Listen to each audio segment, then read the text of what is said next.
ఇక ఏడో టాపిక్గా మనం చూస్తున్నది కలెక్టర్ సారు ఇది మీ పనితీరు.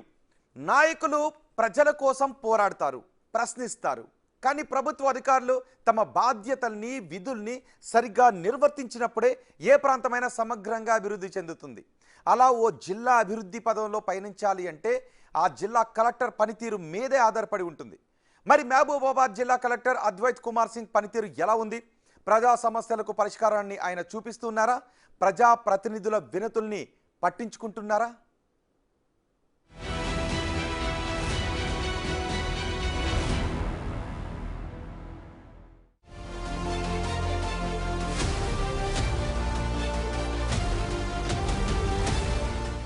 ఐఏఎస్ అద్వైత్ కుమార్ సింగ్ 2024 జనవరిలో మహబూబాబాద్ జిల్లా కలెక్టర్గా బాధ్యతలు చేపట్టారు. అంతకు ముందు ఆయన ఆదిలాబాద్ సబ్ కలెక్టర్గా పనిచేశారు. ఢిల్లీలో హెల్త్ అండ్ ఫ్యామిలీ వెల్ఫేర్ విభాగంలో డిప్యూటీ సెక్రటరీగాను పనిచేశారు.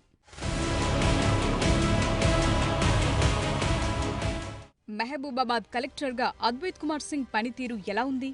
కలెక్టర్గా అద్వైత్ కుమార్ సింగ్ బాధ్యతలు స్వీకరించినప్పటి నుంచి జిల్లాలో అభివృద్ధి ఎక్కడ వేసిన గొంగడి అక్కడే అన్నట్లుగా ఉందనే చర్చ సాగుతోంది. వివిధ శాఖలతో కలెక్టర్కు సమన్వయం లేకపోవడంతో సంక్షేమ పథకాల అమలు ఆలస్యమవుతోందంటున్నారు. ప్రభుత్వ పథకాలను ప్రజల్లోకి తీసుకెళ్లటంలో ఆయన తనకేమీ పట్టనట్లుగా వ్యవహరిస్తున్నారని చెప్తున్నారు. పథకాల అమలులోనూ నిర్లక్ష్యంగా ఉంటున్నారని ప్రచారం ఉంది. ఏ పని చేయాలన్నా జియో ఉందా అని అడిగి చేస్తారని, జియోలు ఉన్నా తనకిష్టమైనప్పుడే పని చేస్తారనే టాకు. ఆయన తీరుతో కింది స్థాయి అధికారులు ఇబ్బందులు ఎదుర్కొంటున్నారనే ప్రచారం సాగుతోంది. ఇక ప్రభుత్వ ఆసుపత్రికి వచ్చే రోగులకు సకాలంలో సరైన వైద్య సేవలు అందించాలని సంబంధిత అధికారులకు ఆదేశాలు జారీ చేశారు. వైద్య సేవలు, విత్తన పంపిణీ లాంటి కార్యక్రమాలతో ప్రజల సమస్యలను పరిష్కరించేందుకు కృషి చేస్తున్నట్లు తెలుస్తోంది. జిల్లాలోని గంగారం మండలం దేశంలోనే ఆస్పిరేషనల్ బ్లాక్స్ ప్రోగ్రాం మండలాల డెల్టా ర్యాంకింగ్స్ లో అగ్రస్థానంలో నిలిచింది. ఇది అన్ని శాఖలు సమన్వయంతో కలిసి పనిచేయటం వల్లే సాధ్యమైందని చెప్తారు.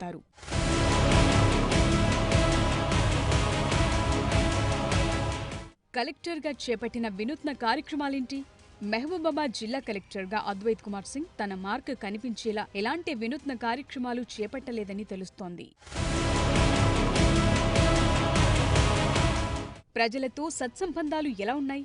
కలెక్టర్ అద్వైత్ కుమార్ సింగ్ ప్రతి సోమవారం నిర్వహించే గ్రీవెన్స్ కి హాజరవుతారు. అంతకు మించి మిగతా సందర్భాల్లో సామాన్య ప్రజల్ని కలిసే అవకాశమే లేదంటున్నారు. గ్రీవెన్స్ లో తీసుకున్న అర్జీలు కూడా త్వరగా పరిష్కారం కావటం లేదనే విమర్శలున్నాయి. జిల్లాలో విద్యా సంస్థలు, ప్రభుత్వ రంగ సంస్థలపై సరైన పర్యవేక్షణ లేదంటున్నారు. తూతూ మంత్రంగా జిల్లా కేంద్రంలోని ప్రభుత్వ ఆసుపత్రిని తనిఖీ చేయటం పరిపాటిగా మారింది. ప్రజా సమస్యలు, ప్రభుత్వ పథకాల అమలుపై విమర్శల్ని కూడా పట్టించుకోవటం లేదనే టాకుంది.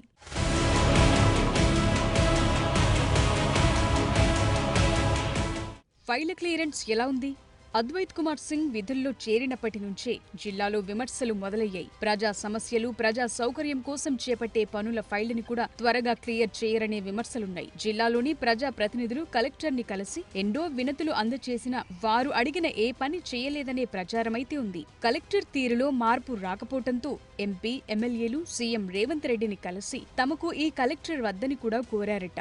ఇటీవలే గిరిజన సంఘాల నేతలు కూడా సీఎస్ ని కలిసి కలెక్టర్ని మార్చాలని కోరారు. అటు ప్రజలతో సంబంధాలు, ఇటు ప్రజా ప్రతినిధుల వినతులకు స్పందించకపోవడంతో జిల్లా అభివృద్ధి కుంటుపడుతోందనే అభిప్రాయం మహబూబాబాద్ ప్రజల్లో ఉంది. జిల్లాలో అభివృద్ధి పనులు నత్తనడకన సాగుతున్నాయని, ఇంకొన్ని పెండింగ్ లో పడ్డాయనే చర్చుంది. దాంతో కలెక్టర్ తీరుపై ప్రజల్లో అసంతృప్తి పెరుగుతోంది. కొందరు అధికారులు కూడా కలెక్టర్ తీరుపై అసహనంగా ఉన్నట్లు తెలుస్తోంది. ప్రజా సేవలో ఉన్న అధికారి ప్రజలతో, ప్రజా ప్రతినిధుల సమన్వయంతో పనిచేయాల్సి ఉండగా కలెక్టర్ తీరు అందుకు భిన్నంగా ఉందంటున్నారు.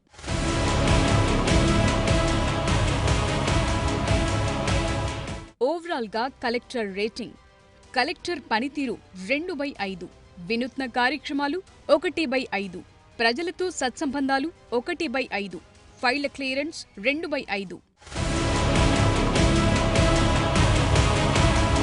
రాష్ట్రంలోని మిగతా జిల్లాల కలెక్టర్లు తమ పనితీరుతో ఆదర్శంగా నిలుస్తుంటే మహబూబాబాద్ కలెక్టర్ అద్వైత్ కుమార్ సింగ్ మాత్రం తన బాధ్యతలను సక్రమంగా నిర్వర్తించడం లేదనే విమర్శలొస్తున్నాయి. ప్రజా సమస్యల పరిష్కారంతో పాటు జిల్లాను అభివృద్ధి పదంలో నడిపించేలా కార్యక్రమాలు చేపట్టాలంటున్నారు.